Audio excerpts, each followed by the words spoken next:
Welcome to this A2 English grammar lesson.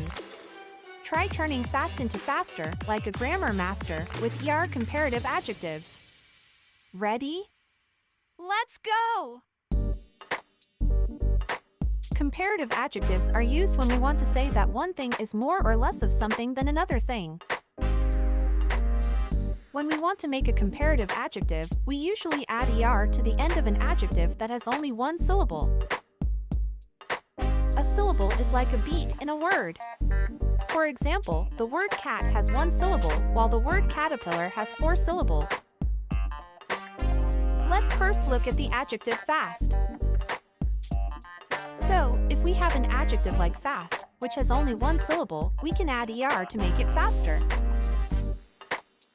But what if we have an adjective that has more than one syllable, like the word beautiful? In that case, we can't just add er to the end. So, we would say more beautiful. Let's take a look at a few more examples. I'll try harder next time. I'll try harder next time. Can you move faster?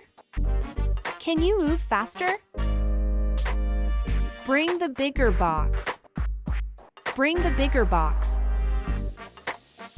It's important to note that there are other exceptions to this rule. For example, instead of saying gooder, we say better. And instead of saying badder, we say worse. But we'll cover these exceptions in another video. Don't worry about these for now. Keep calm. You are a grammar master. You can now turn calm into calmer. Great work! But don't stop now. Watch the related vocabulary lesson or the A2 playlist to keep improving your English skills. See you sooner than later. In the next lesson.